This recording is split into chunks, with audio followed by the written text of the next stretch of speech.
Muy bien, hermanos queridos, en esta mañana hemos venido aquí a adorar a nuestro Señor Jesucristo, ¿verdad? Nos hemos deleitado, como hemos dicho, en las alabanzas, en la poesía, en la oración. Pero ciertamente, muchas veces que venimos a la iglesia el sábado, venimos con cargas, con preocupaciones, ¿verdad? Con temores. Un mundo que convulsiona. Un mundo que constantemente está lleno de problemas y añadiendo problemas tras problemas. ¿Cómo obtener la paz en medio de la tormenta? ¿Cómo obtener la confianza, la seguridad de que el problema que tienes se va a solucionar? ¿Verdad? ¿Cuántos tienen un solo problema? A ver, levanten su mano, un solo problema. ¿Cuántos tienen más de un problema? Muchas manos se levantan.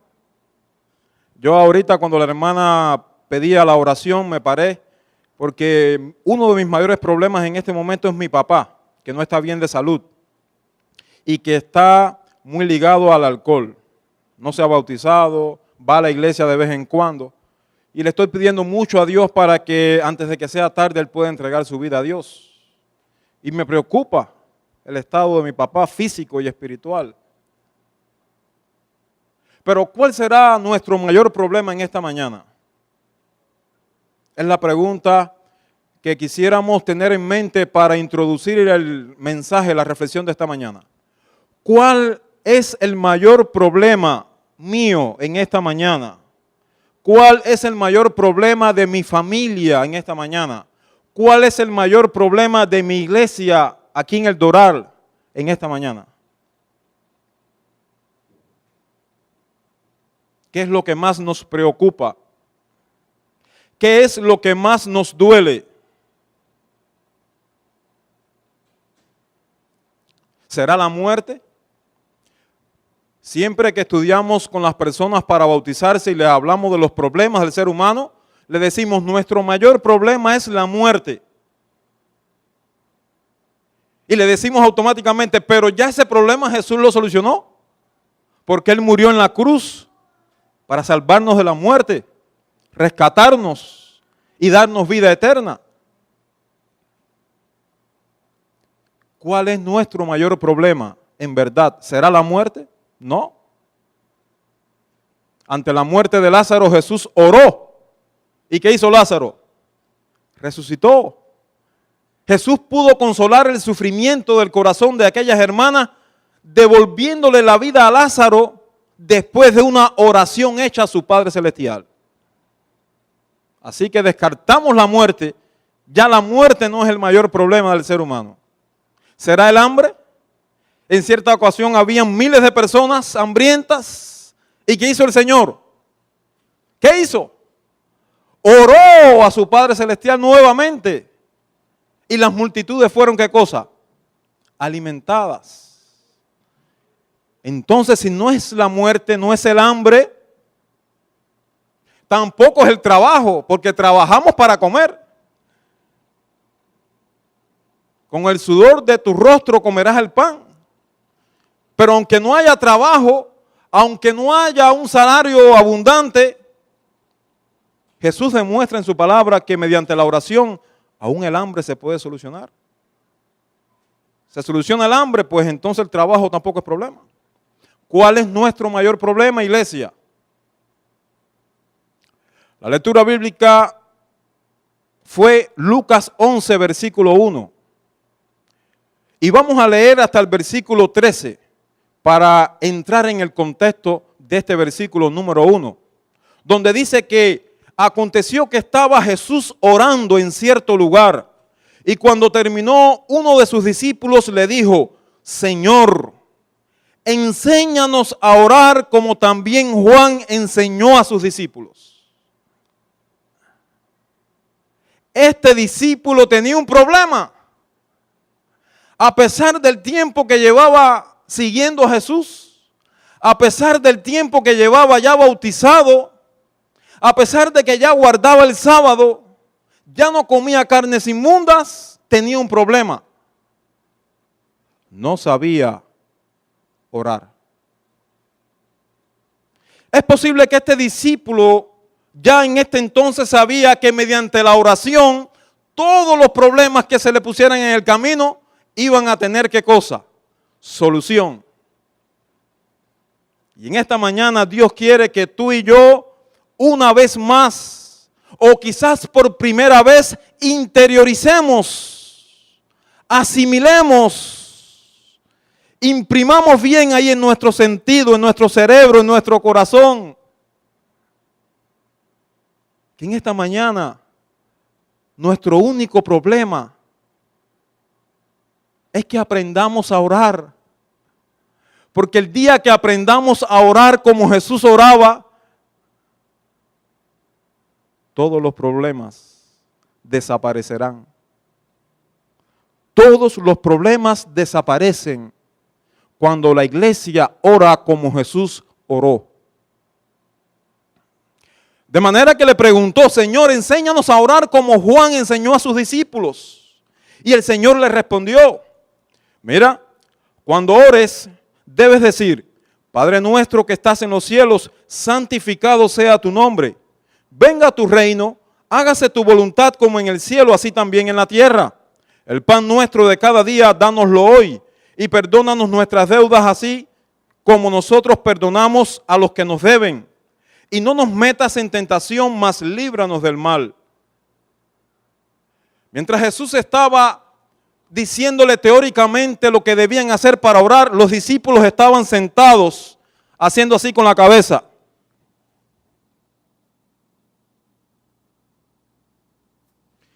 Y Jesús los miró y les dijo, ¿qué pasa?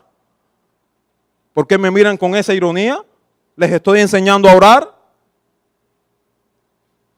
Y ellos le respondieron, tú sabes que esa oración teórica ya la sabemos. Cuando te pedimos que nos enseñes a orar, como Juan enseñó a sus discípulos, no nos estamos refiriendo a la teoría de la oración, sino nos estamos refiriendo al espíritu de oración que vemos en ti, al fervor con que tú oras. Nos referimos a esa oración poderosa que muchas veces tú has hecho delante de nosotros y hemos visto cómo la gloria de Dios desciende y los problemas son resueltos. Señor, enséñanos a orar como tú oras. Claro, Jesús les respondió con esta ironía porque este discípulo tenía un problema que lo tenemos también tú y yo. Muchas veces cuando venimos a Jesús, no venimos con la humildad necesaria. No venimos con la sinceridad real. El discípulo le dice, Señor, enséñanos a orar como Juan enseñó a sus discípulos. En otras palabras, como vimos que Juan enseñó a sus discípulos a orar y tú eres nuestro maestro, queremos que tú también nos enseñes. Es muy diferente si él hubiese venido donde Jesús diciéndole, Señor, nuestras oraciones son pobres. Señor, muchas veces no tenemos deseo ni de orar. Señor, nuestras oraciones son mecánicas, son repetitivas. Nuestras oraciones son corticas, Señor. Enséñanos a orar. Ah, qué diferente. Pero Jesús quería que ellos se registraran a ellos mismos. Ah, ¿vienes a mí con orgullo? ¿Vienes a mí diciéndome que te enseño a orar porque Juan enseñó a sus discípulos? No. Tú vienes a mí por otra necesidad. Descúbrela y dímela. Jesús los trata con ironía. Ellos entonces están insatisfechos. Y el versículo 5 dice, y Jesús ahora sí les va a enseñar un secreto poderoso de la oración. Dice el versículo 5. También les dijo, miren cómo cambia ahora el tono, venía con el Padre Nuestro, no se termina, está la interrupción de la ironía y ahora los introduce con una parábola. ¿Cómo enseñaba Jesús a la gente mayormente? Parábolas, ilustraciones. Iglesia, ojo con las parábolas de Cristo.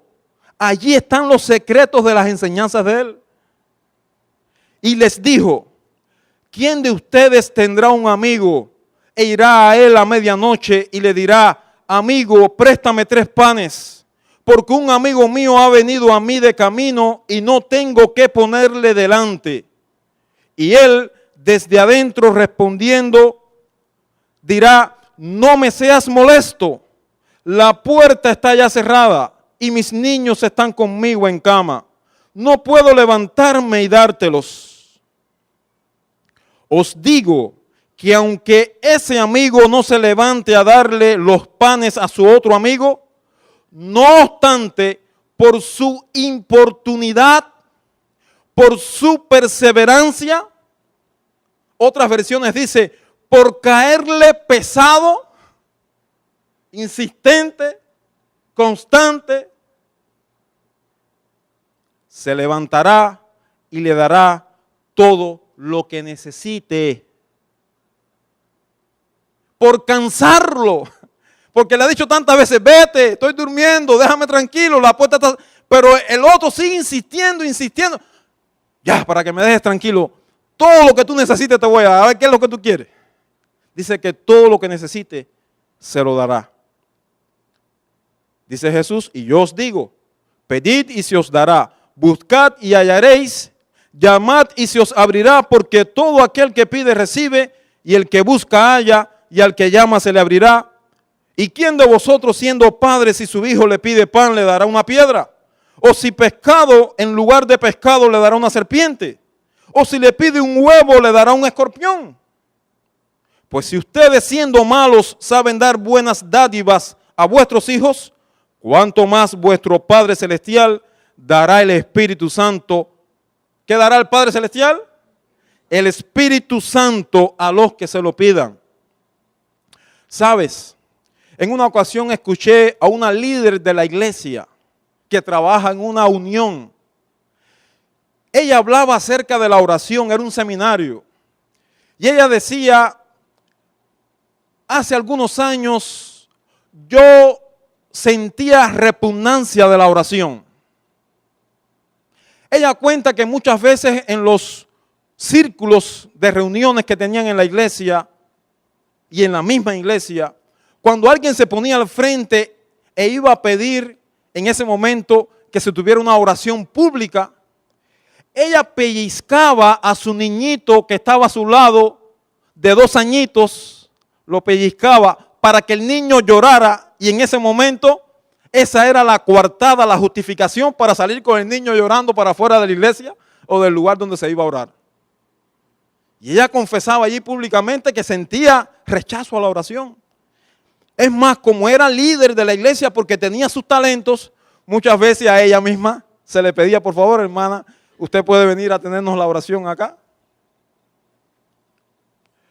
Allá en Cuba hay una iglesia llamada La Alameda en Pinar del Río. Los cubanos que están acá la conocen.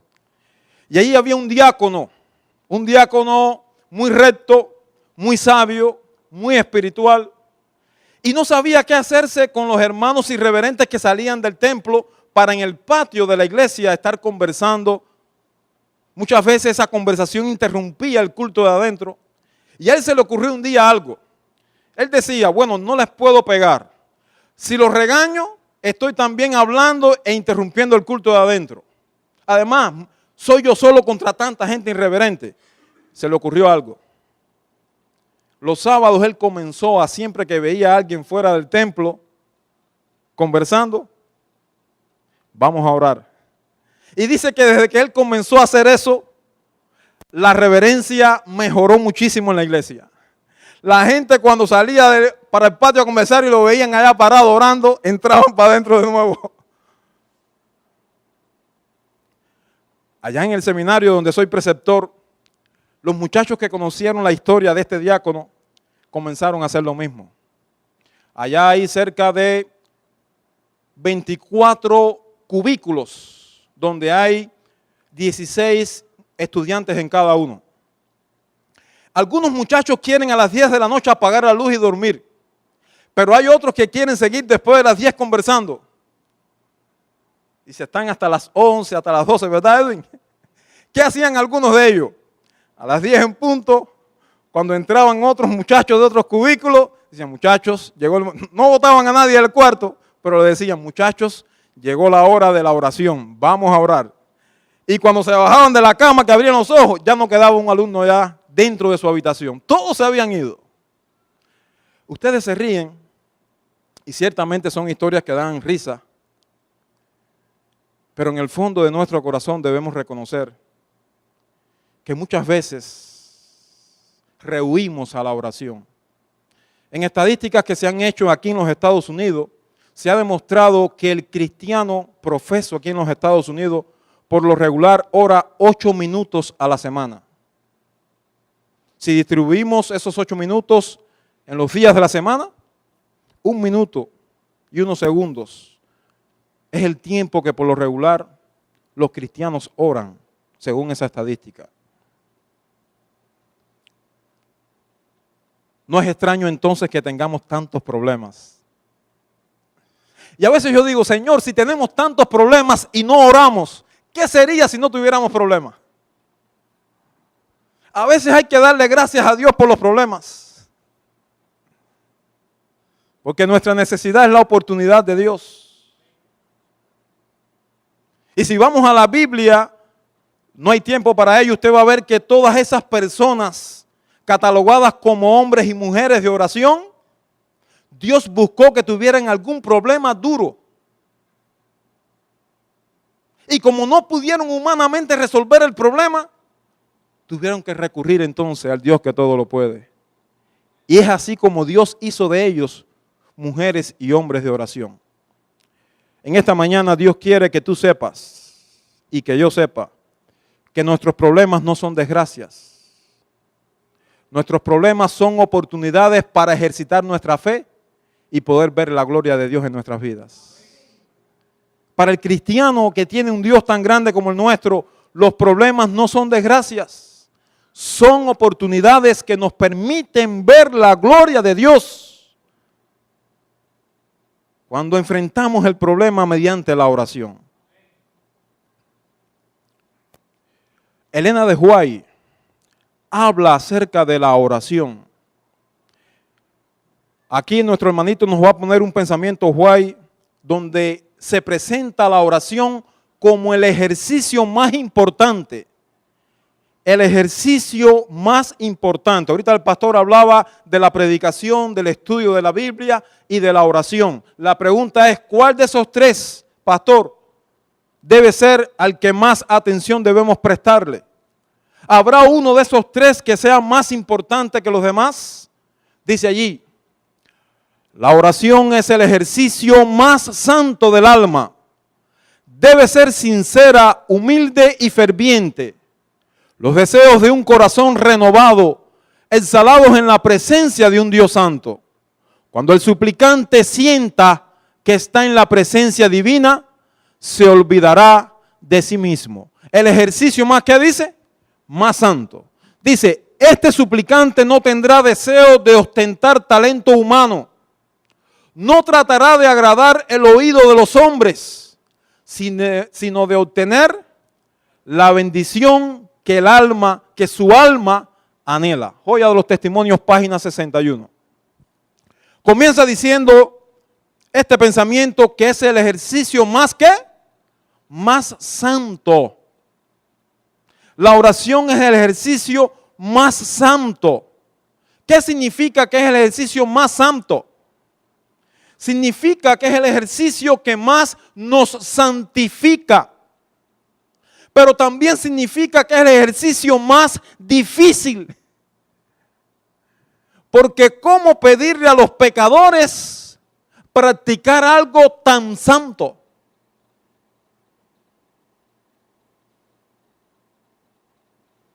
Es difícil cuando el pastor me dice, iglesia, tenemos que orar.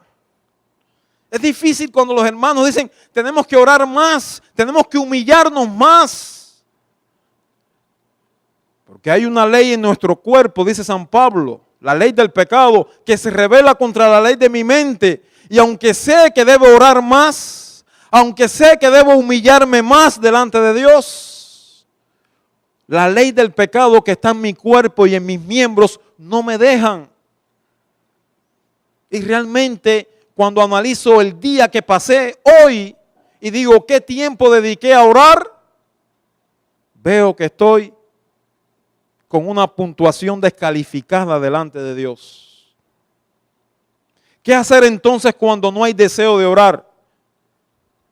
Ella dice, no está escrito ahí, pero ella dice en el libro Exaltad a Jesús, que es una matutina en la página 366, dice, oremos mucho más cuanto menos sintamos la inclinación de tener comunión con Jesús. Cuanto menos uno tiene deseo de tener contacto con Jesús, cuanto menos deseos tengamos de orar, dice ella, es cuando más necesitamos orar.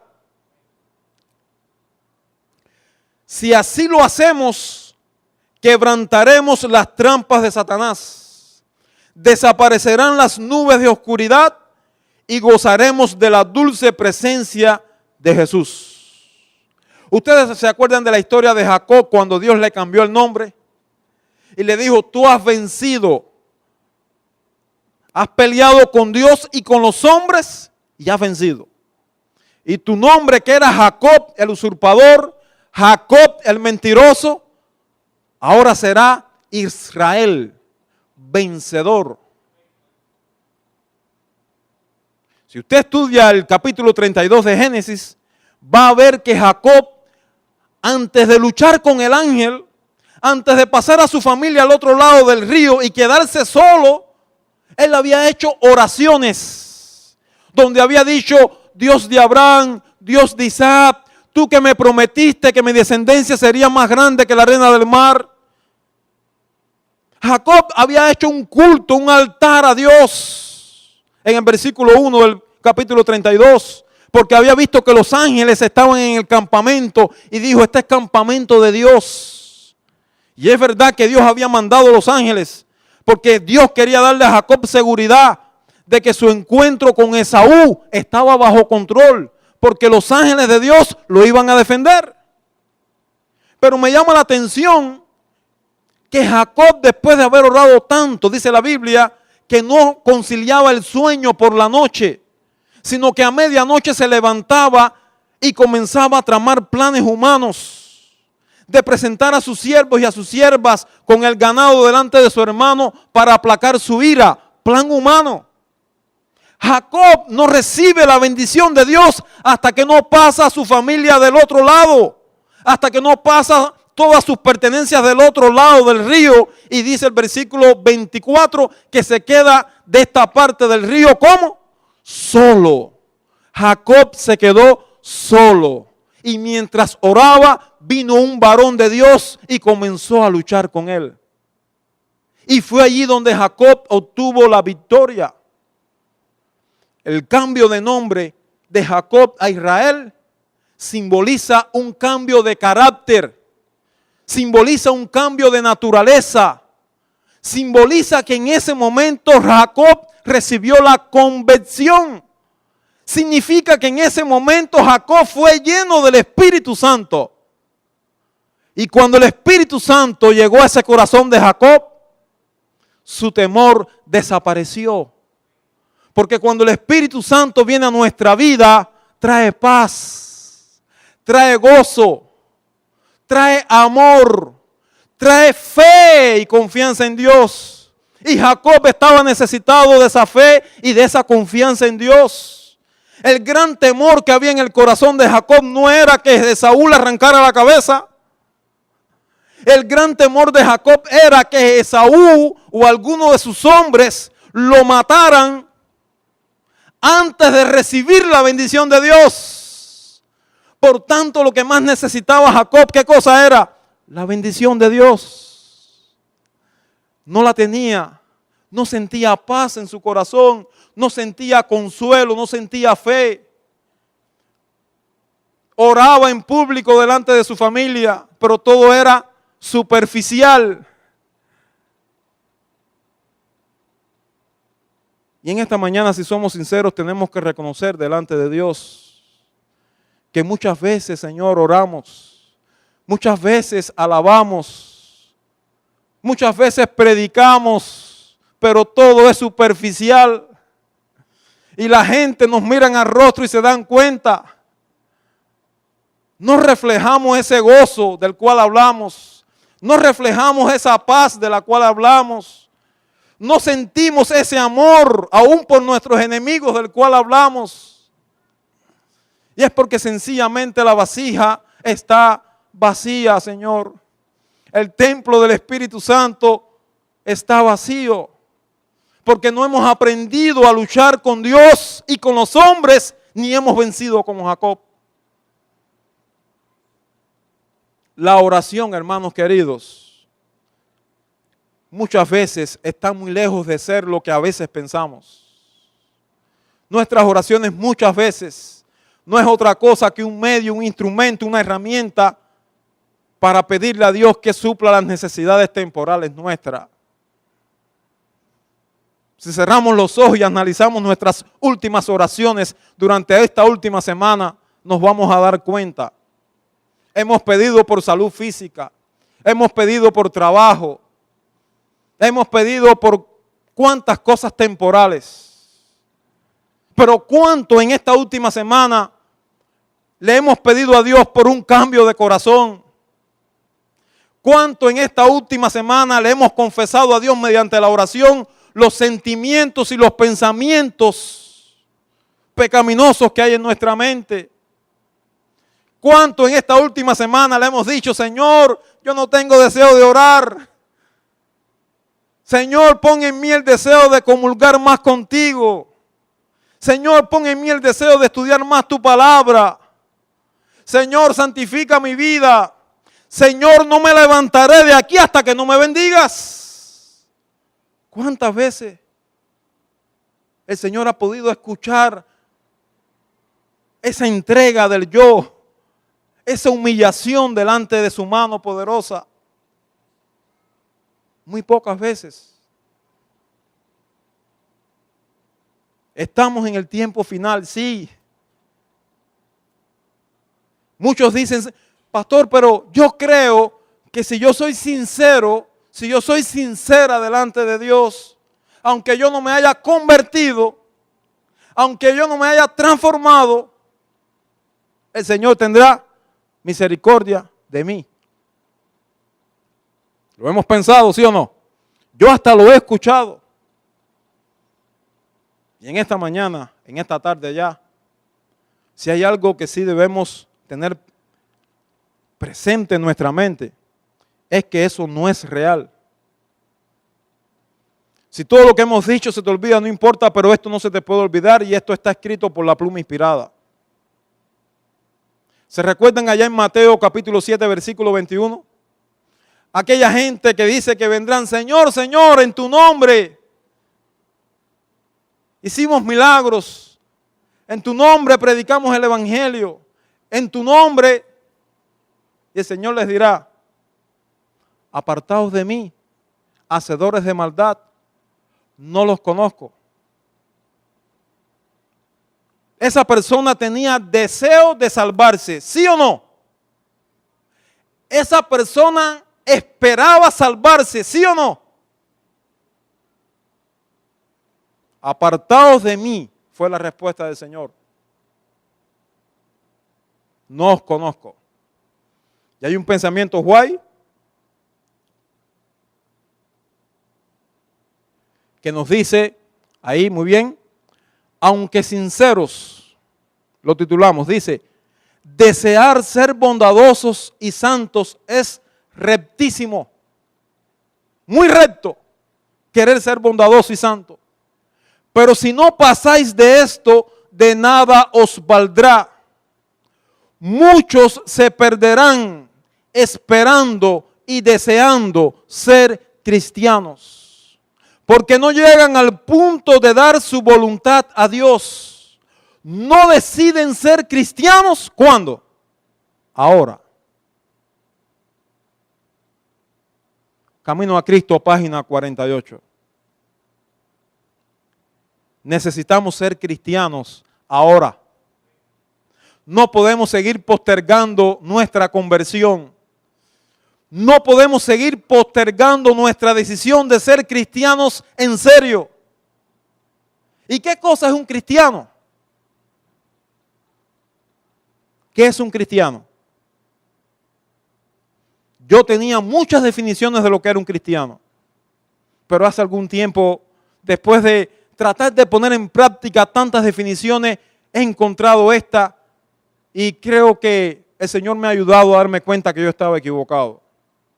Yo pregunto, ¿puede una persona ser cristiana sin tener el Espíritu Santo en su vida?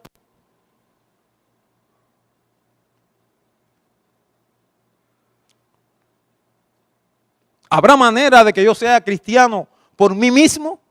Porque me esfuerzo por ser como Jesús era, por hablar como Jesús hablaba, por vestir como Jesús vestía, por amar como Jesús amaba. ¿Podré ser cristiano así?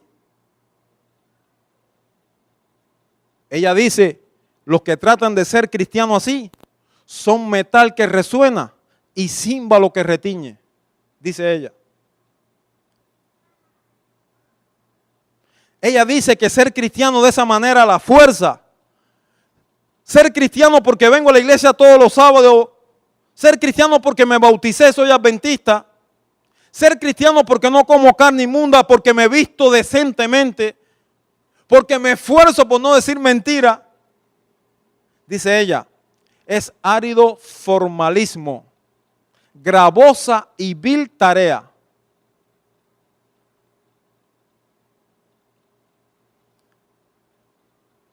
Ser cristiano, hermanos queridos, es tener la total presencia del Espíritu Santo en nuestras vidas.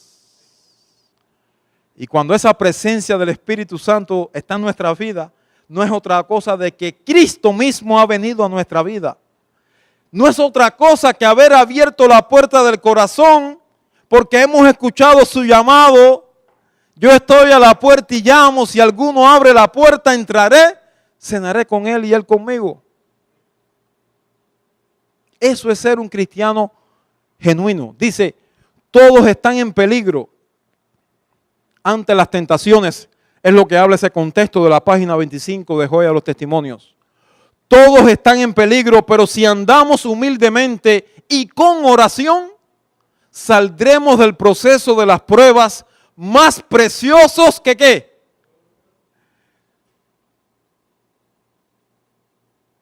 Hoy por ahí se usan muchas prendas que parecen oro, acero quirúrgico, bañaditos en oro. Usted la mira y dice, wow. Al reino de los cielos no irá nadie que sea cristiano superficial, nadie que sea cristiano a la fuerza, nadie que no haya recibido un cambio de carácter.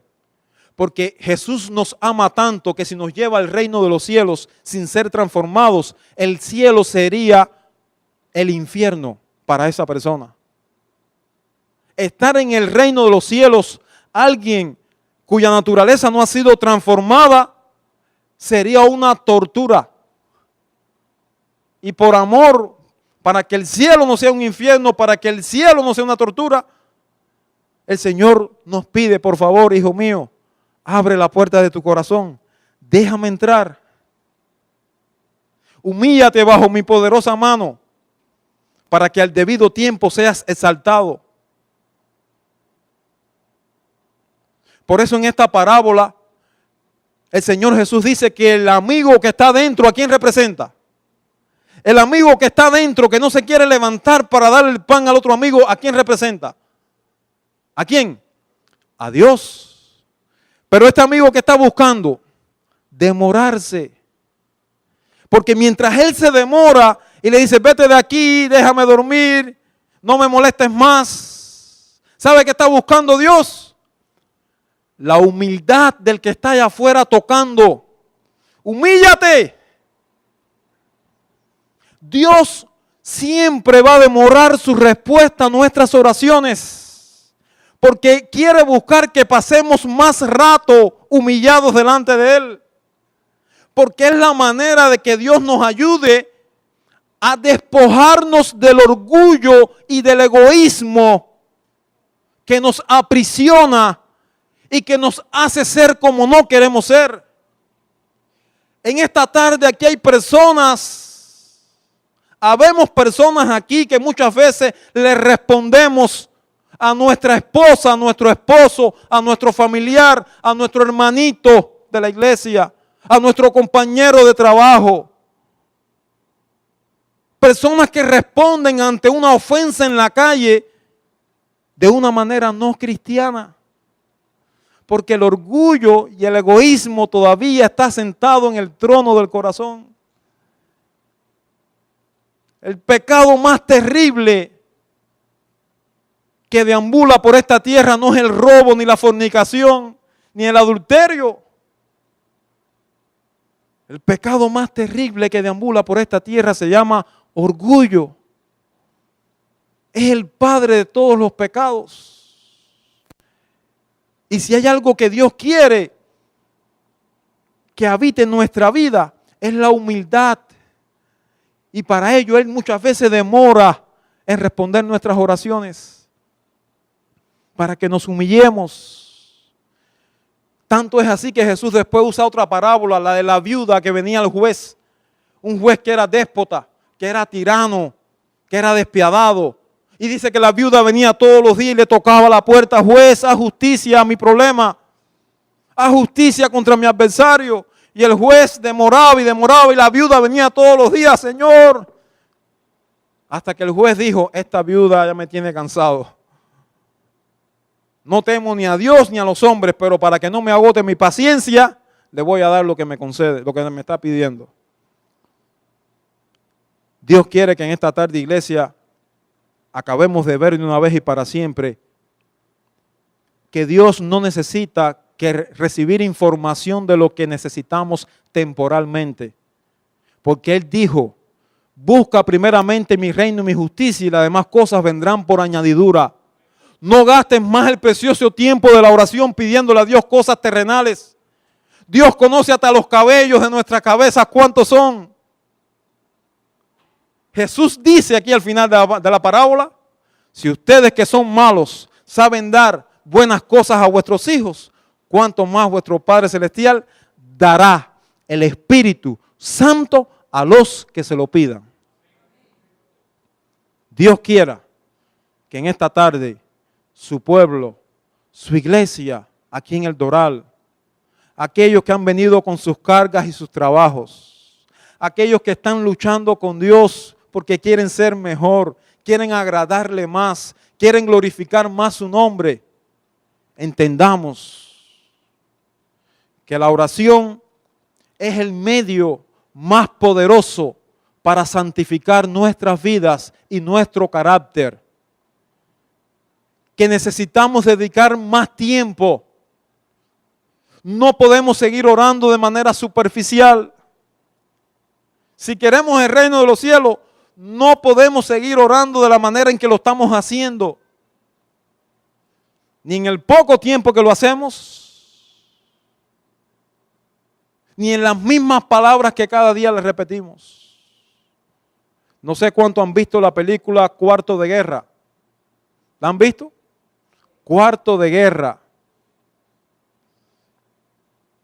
Esa película enseña que dentro de la casa o dentro del lugar donde uno vive hay que buscar un lugar especial, un lugar cómodo, un lugar agradable, donde podamos estar allí en la presencia de nuestro Padre Celestial. Hace mucho tiempo leí un pensamiento que dice: cuando el ambiente no es cómodo, el entusiasmo disminuye. Cuando el ambiente no es cómodo, el entusiasmo disminuye. Con ese pensamiento tratamos entonces en Cuba de poner un ambiente más agradable en las iglesias como este. Un lugar así como este, agradable y cómodo. Con ese pensamiento en mente buscamos la manera de que en los grupos pequeños hubiera más comodidad, más confort, para que la gente se sintieran con deseos de venir. Pero asimismo, en tu vida espiritual secreta, íntima, personal, tú y yo debemos de buscar un lugar cómodo donde vivimos y tener un tiempo de calidad allí para vaciar nuestro corazón delante del Señor, para abrirle la puerta de nuestra vida al Espíritu Santo, para llorar allí delante del Señor y consagrar nuestra vida cada día Cuando hagamos eso, el Señor dará el Espíritu Santo a los que se lo pidan. Terminamos con este pensamiento acerca de la oración de Jesús.